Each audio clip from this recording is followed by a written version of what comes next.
The substitute teacher seemed ordinary, polite, quiet, just filling in after spring break.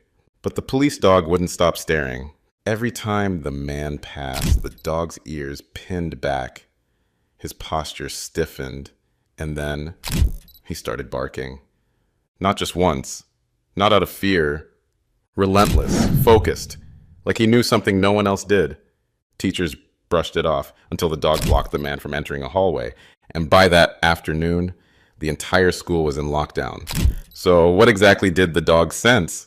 Before we dive in, drop a comment telling us where in the world you're watching from. And if you enjoy real feeling animal stories like this, check out our other channel, where the heroes are cats instead of dogs. Make sure you're subscribed over there too. The link's in the pinned comment. Let's get into it. It was the Monday after spring break at Whitmore Elementary, and everything was trying to feel normal again. Kids dragged backpacks half their size across the parking lot. Teachers stood by classroom doors sipping coffee like it was armor. And Officer Henry Miles, 11-year veteran of the force and 6 months into his new school resource assignment, leaned against the north wall with his partner, Rex. Rex was a 6-year-old German Shepherd, not the biggest or the loudest in the department's K-9 unit, but by far the most precise. Trained in scent, search, and silent behavioral alerts, he was built like a shadow with eyes that missed nothing. The kids adored him. He let first graders throw tennis balls at his feet all day without flinching. Even the cafeteria staff kept turkey slices just for him. But the real gift Rex had, the one only Henry truly understood, was his ability to read tension the way a veteran cop reads a room. That morning, the school buzzed with the usual post-break jitters. Kids clung to parents. Someone cried over a missing lunchbox. A custodian wheeled a mop bucket down the hall, already muttering about the smell near the gym.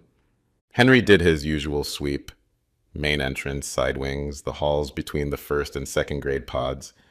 Rex padded beside him, relaxed but alert, tail swaying lightly.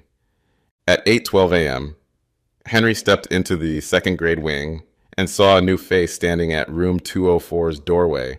Tall man, slim, early 40s maybe, corduroy slacks and a striped button-down tucked too neatly into his belt. He wore wire-rimmed glasses and smiled as if he'd practiced it. "Morning," the man said, extending a hand. "You must be Officer Miles." Henry shook it. "That's me." "Daniel Blake. I'm filling in for Mrs. Canfield. I hear I've got her class for the next few weeks." "Welcome aboard," Henry replied, glancing into the room. Kids were already filing in, hanging up jackets. Everything looked fine. Blake added, "Appreciate what you do. I used to teach in a district that didn't have officers on site. Makes a difference." Henry nodded politely, already making a mental note of the man's clean speech pattern. No accent, no hesitation, just practiced. Still, nothing jumped out. Until Rex stiffened. He wasn't growling, not exactly, but his body went rigid, ears upright, eyes locked on Blake, no tail movement. His hind leg twitched once, like he wanted to move forward, but wasn't sure if he should. Henry glanced down. "Rex," he said calmly, resting a hand on the harness. "It's okay." Rex didn't bark, but he didn't relax either. Blake noticed, raising his eyebrows. "Huh, don't worry. I don't smell like bacon or anything." Henry offered a tight smile. "He's just reading the room. Probably still in vacation mode." "Well, let me know if I pass the test," Blake joked, stepping back inside. As he disappeared behind the door, Rex slowly settled down, but kept looking back. Henry jotted a mental note. It wasn't enough to say anything. New people often got odd reactions from canines, especially ones trained for narcotics or behavioral shifts. Could have been cologne or even a subtle body signal that set Rex off. But still, Rex didn't react like that often. And when he did, it usually meant something. By Wednesday, the rhythm of post-break school life had mostly returned. Students were back to their routines, lining up for lunch, dragging coats behind them, forming cliques at recess like nothing had changed. The morning was uneventful. Rex made his usual rounds with Henry, pausing to greet the second graders who liked to pet his ears and the fifth graders who liked to pretend they weren't impressed. Just after 11 a.m., Henry turned the corner into the east hallway near the cafeteria. Classrooms were starting to line up for lunch rotation. Room 204, Blake's class, was already spilling into the hall. Henry slowed, letting Rex sniff at a doorframe out of habit. The air smelled like carpet cleaner and leftover math lessons. Blake stepped out of the room to guide the line, a clipboard tucked under his arm, smiling at a group of chatty girls near the back.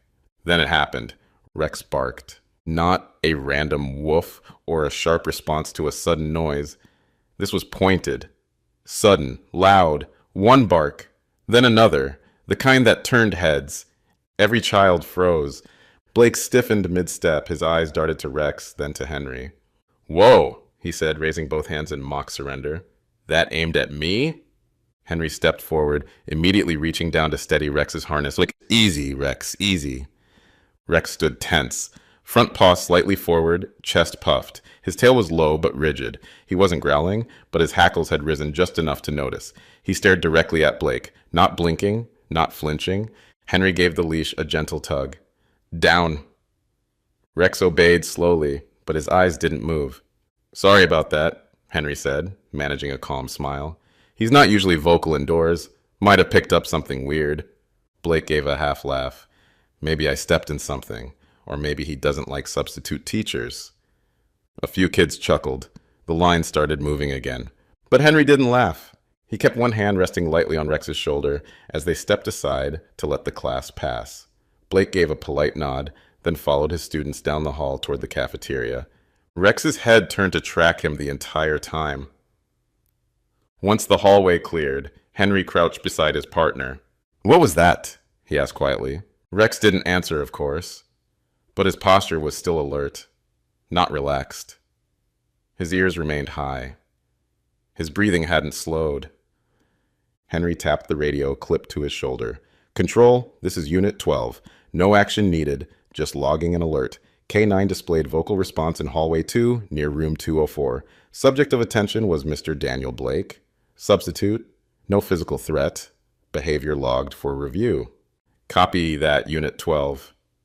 Henry waited a moment, hand still on Rex's fur. He'd been working with K9 units for almost a decade.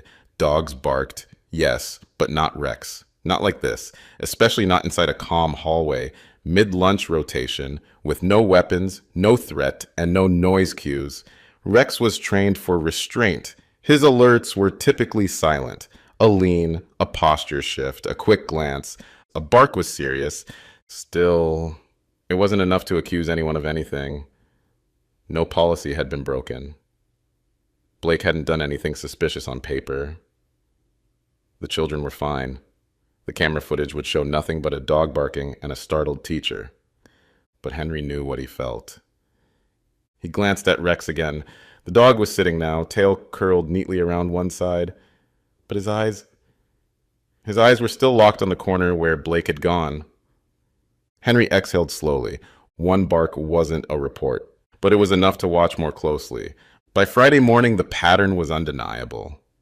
Rex had never shown signs of distraction or aggression.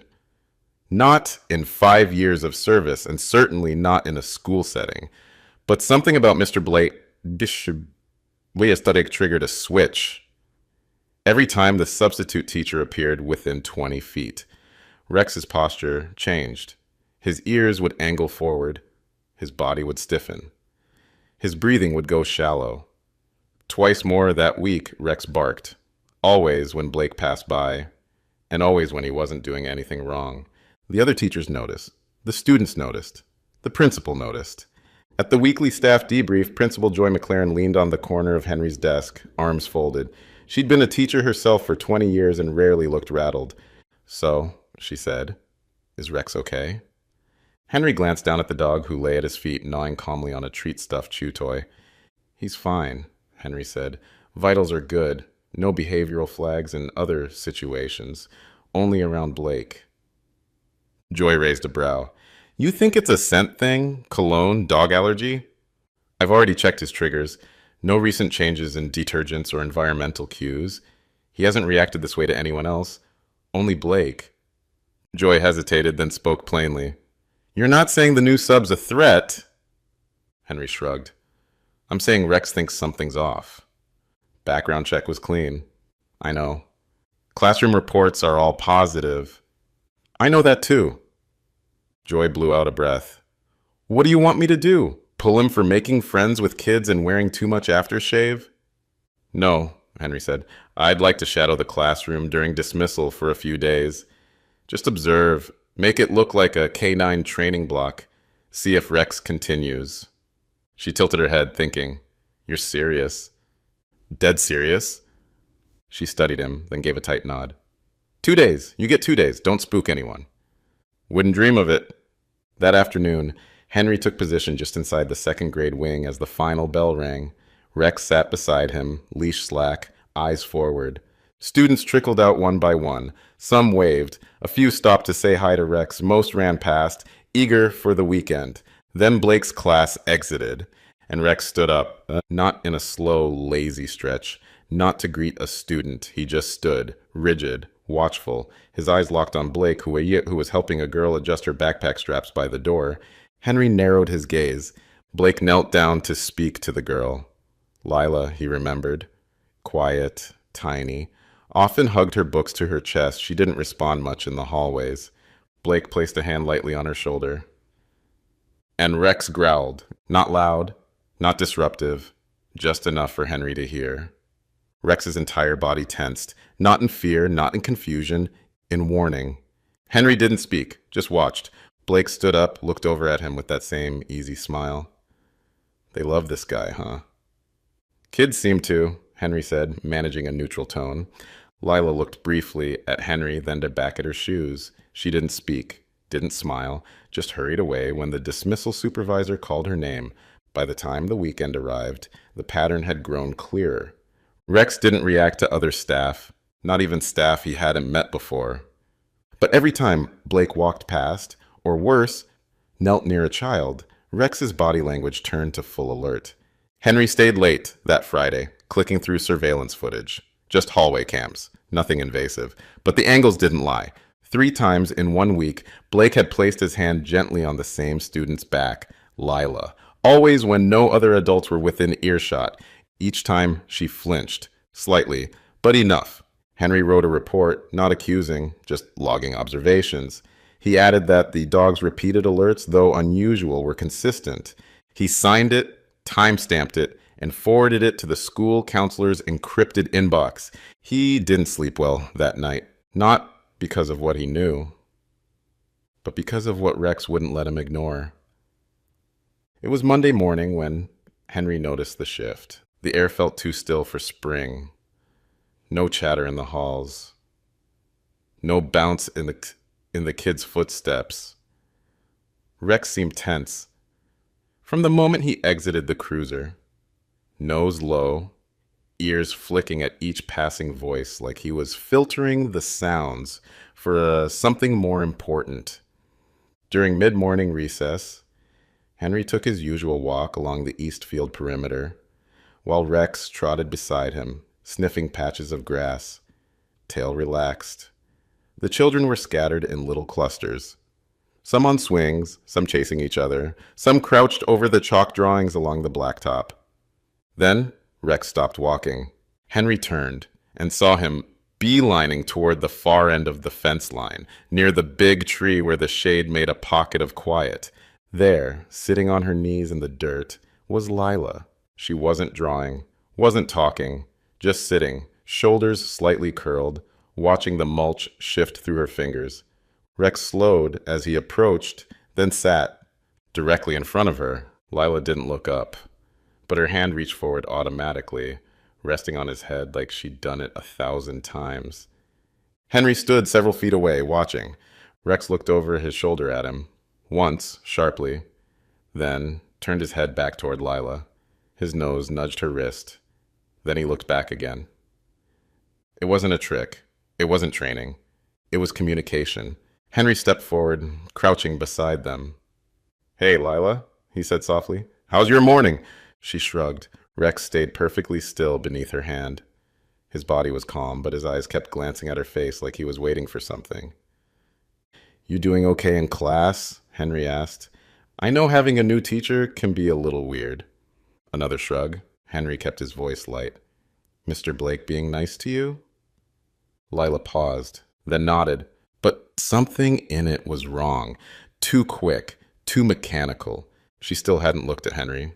Rex shifted his weight slightly and gave a soft, barely audible whine. Henry caught it. That sound only came out when something was seriously bothering him. Has he ever asked you to keep secrets? Henry asked carefully. Like games you're not supposed to talk about? Lila's head dipped lower. He calls it our secret game, she whispered. Says it's just for special students. Henry's hand clenched slightly on his radio. He didn't press the button, not yet. What kind of game? He asked gently. She shrugged again, but this one felt real, tight, nervous. I don't like it, she whispered. But he says I'm being silly, that other kids don't get this kind of attention. Henry nodded once. Did you tell anyone else? No, she said, then. He said my mom wouldn't believe me. Rex let out another quiet, low whine. His body was still, but his stare was laser-focused. Henry's heart was thudding now. He kept his tone even. Lila, he said, you're not in trouble, and you did the right thing by telling me. I just want to make sure you feel safe, okay? She nodded slightly. He walked her to the counselor's office. No fuss, no panic. Just said Rex needed water, and Lila could help. Inside, Counselor Bree Hanley met them at the door, warm as always. Henry quietly relayed what Lila had said. Bree's face changed. She didn't need convincing. I'll take it from here, she said gently. Henry stood outside the glass-paneled door as Bree sat beside Lila and started drawing with her. Just shapes and animals at first, then people. And slowly, a picture began to emerge. Lila had drawn herself. A girl with short hair, big shoes, and a pink backpack. She drew a tall man next to her. Black shoes, red tie, long arms. They were standing inside a room with no windows, no other kids, a shut door. One word was scribbled across the top of the paper in careful, nervous handwriting. Special. That afternoon, Bree filed a mandatory report to the school board and county investigators. They flagged the case as concerning but inconclusive. Blake hadn't been seen alone with her. Nothing physical had been reported. No camera footage existed. But Henry knew what Rex had known from day one. Something was wrong. Something was about to boil over. He went home that night and sat at the foot of his bed, running his hand along Rex's spine. You're the only one who saw it, he murmured. Rex licked his wrist, then rested his chin on Henry's knee, and waited for tomorrow. Tuesday morning broke unusually quiet. A thin fog clung to the soccer field. The parking lot glistened from overnight dew. Most teachers weren't due for another 15 minutes, but Henry was already parked near the cafeteria loading dock, sipping lukewarm coffee from a dented thermos. Rex sat in the back seat of the cruiser, watching the school doors with a focus that never seemed to switch off.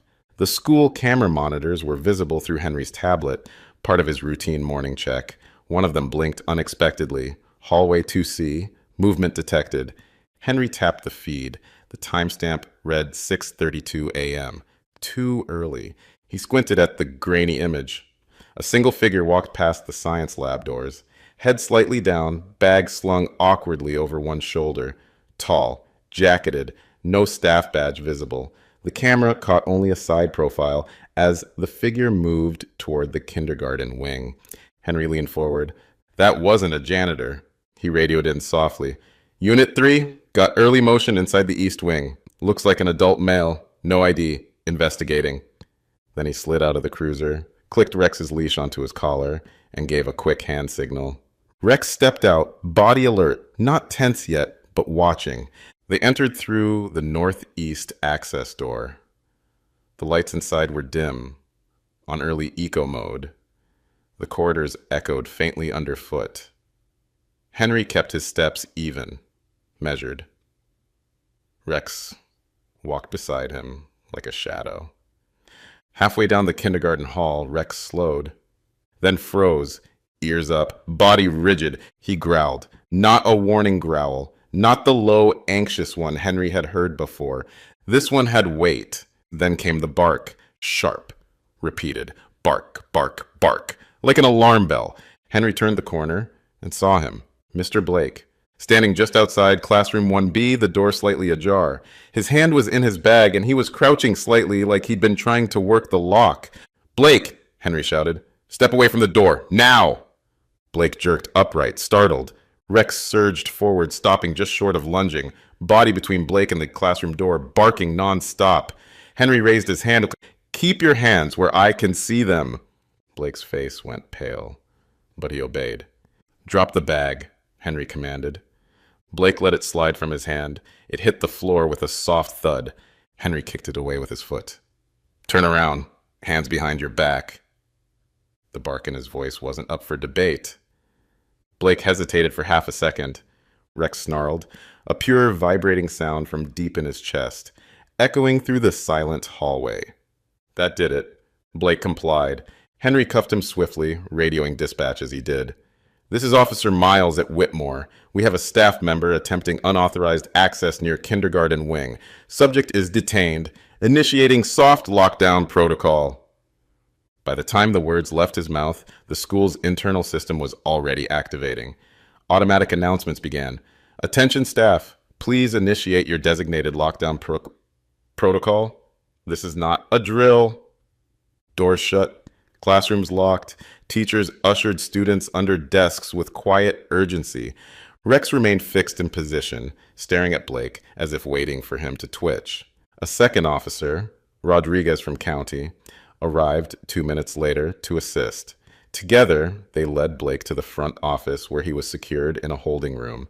His expression never shifted much. Not guilt, not panic, just a slow blank blink as if this was all a mild inconvenience. Henry picked up the dropped bag. Inside, a school-issued tablet, a small external hard drive, a pack of chewing gum, and a second phone. Unregistered, no lock screen, no ID. He slid the phone into an evidence bag, heart pounding. This wasn't nothing. And Rex had known, not from noise, not from movement, from something in the air. Henry crouched beside him in the hallway and placed a hand on his shoulder. "Good work," he whispered. Rex's ears flicked once, but he kept staring at the locked classroom door, like he knew what could have happened if they'd been 30 seconds later. They processed the phone first. Detective Stinson from the Cybercrimes Unit pulled Henry aside by noon that same day. His face was drawn, mouth tight. "The second phone you found," he said, "was scrubbed pretty well, but not perfectly." He handed over a manila folder. "Encrypted folder inside the gallery. Took our team 3 hours, but we cracked it." Henry flipped it open. Inside were thumbnails, pages of them, dozens of blurry, covertly taken photos. Some looked like parks, others were from schools, playgrounds, hallways. One was clearly the front entrance of Whitmore Elementary. Taken weeks ago, none of the children appeared hurt. But they were all young, and they clearly didn't know they were being photographed. "There's more," Stinson said grimly.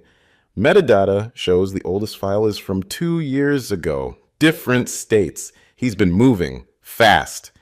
Henry sat heavily in the office chair. "And none of this was on his school-issued device?" "Nothing. That tablet's cleaner than a demo unit. But this phone, it's been his second life. Hidden under a fake cloud backup, anonymous email accounts, and then this." Stinson opened another file. He had a document saved under notes, just initials and school names, including Whitmore. A soft chill spread through Henry's chest. He had a list, a long one. They ran Blake's ID again, this time with scrutiny. His real name was Daniel Carlton Blake, 38, held teaching certifications in 3 states, had resigned from 2 schools after brief tenures, always citing family relocation or emergency caregiving. Nothing ever officially flagged. But one school in Oregon had a vague record. Parental complaint received. Student discomfort around substitute. No follow-up. No charges. No report. A familiar pattern. "What about references?" Henry asked. "All forged," Stinson confirmed. 2 were completely fabricated. The third belonged to a retired teacher who had no idea her name was being used. By late afternoon, a deeper background check revealed that Blake had changed his appearance over the last 5 years. Hair length, facial hair, glasses. Even his posture in photos varied. always just enough to stay one step ahead of recognition. When they interviewed staff at previous schools, the comments were eerily similar. Quiet, polite, punctual. Great with paperwork, always offered to stay late. Seemed like a loner, but in a harmless way. Only later, when pressed, did someone mention a weird moment. A student who didn't want to return to class. A hallway encounter that made a teacher feel uneasy. But no one had ever had proof. Until Rex, at Whitmore, Principal Howard quietly called in parents of children from Blake's homeroom. He brought in the counselor and one plainclothes officer. They approached the matter delicately, nothing invasive, just a safety check. Most students reported nothing unusual. Except one, Lila, the same girl Rex had paid special attention to. Her parents' ticket sat with the counselor while she spoke. This time, she didn't just talk about the secret game. She opened up, slowly, carefully, about the notes Blake had slipped into her desk. "Didn't want me to tell," she said. "Said I was special. Said it was just between us." Her mother cried softly beside her. Her father clenched his jaw, but didn't interrupt. The counselor asked gently, "Did he ever hurt you, Lila?" "No," she whispered. "But he made me pinky, promised not to tell." When the counselor showed her a photo of Blake taken from school records, Lila didn't hesitate. She nodded. "That's him." That was all they needed. Henry filed a full report that evening. It was clinical, measured, but he added one personal line at the end. Behavioral alert by K-9 unit occurred before any formal report or known misconduct. Dog's response should be considered the initiating factor that led to discovery. Blake was arrested the next morning. His expression, as they led him out of the station in cuffs, was still calm, like none of it touched him. But inside the evidence vault, the second phone's hard drive was still being combed. Investigators suspected more would come out. More schools, more names. Back at Whitmore, the atmosphere was somber, but there was also quiet relief. The threat hadn't escalated, not because a child spoke up, not because of surveillance, but because a dog barked. A dog who didn't care about credentials or smiles or clean resumes, just instinct, just the truth. The arrest never made the news. There were no front-page articles, no press conferences, just a carefully worded message from the school district that went out to parents in a sealed envelope. Due to a personnel matter involving a substitute instructor, the district has taken swift legal and procedural steps to ensure the safety of all students. At no point was any child physically harmed. We thank our staff and partners in law enforcement for their proactive response. No mention of Blake's real name, no mention of the photos, certainly no mention of Rex, but in the hallways of Whitmore Elementary, people knew. The teachers spoke a little softer in the break room. The counselor left her light on later than usual. Parents started walking their kids to the door instead of just dropping them at the curb. And Officer Henry Miles, he returned to his rounds. Same coffee, same clipboard, same polished boots. But now, every so often, a parent would stop him just for a second, a hand on the arm, a quiet thank you, nothing dramatic, just the way people say it when they know something dark almost happened, and didn't. Rex didn't seem to notice the change, or maybe he did, in his own way. He still trotted ahead of Henry through the gym lobby and cafeteria, still sat patiently when kids ran up to greet him, still accepted peanut butter biscuits from the cafeteria lady who claimed dogs understand kindness better than most adults. But he watched more now, stared a little longer at unfamiliar adults, held his posture a beat longer at the edge of every classroom. One Thursday afternoon, during an all-school assembly in the gym, Principal Howard made an unannounced stop between the choir performance and the fundraiser announcement. He cleared his throat. "Before we let you all go," he said, "I just want to recognize someone who doesn't get a lot of attention, but who made a difference recently. A quiet one, and who doesn't need a microphone or applause to do his job." He motioned toward the edge of the bleachers. Rex was lying down, head on his paws. Howard smiled. I think we all owe this officer a big round of thanks. The applause started from the second row, then the fourth, and then it rolled through the gym like a gentle wave. No yelling, no standing ovation, just warmth, respect, a moment where every adult in the room silently admitted what they hadn't seen and what the dog had. Afterward, as students filed out in groups, a girl from second grade paused beside Rex. It was Lila. She didn't say anything, just knelt beside him, pulled a small sticker from her backpack, a gold star with sparkles, and pressed it gently onto the badge clipped to his collar. Rex didn't flinch. He leaned into her hand just slightly and blinked once. Henry stood a few feet away, watching. He didn't take a photo, didn't speak. He just nodded once, barely noticeable, because sometimes you don't need medals. Sometimes all it takes is one bark and someone who listens. Have you ever witnessed an animal sensing something that humans missed completely? We've all heard stories about dogs detecting illness or danger before anyone else noticed, but Rex's story takes that instinct to a whole new level. And if your own child had been in that school, would you have trusted the dog's instincts over a clean background check and a teacher with perfect credentials? I always wonder how many Rex-like warnings we miss every day because we're too busy looking at paperwork instead of behavior. Let me know in the comments. I read every single one. And if this story made you stop and think, even for a moment, tap that like button, subscribe, and hit the bell so you never miss a new story. We upload these every single day. Love stories like this one, but with cats instead of dogs? Check out our other channel. Links in the description. You won't believe what some of those cats have caught. 2 more stories are already waiting on your screen. Click one now, and I'll see you tomorrow, same time, with a brand new story.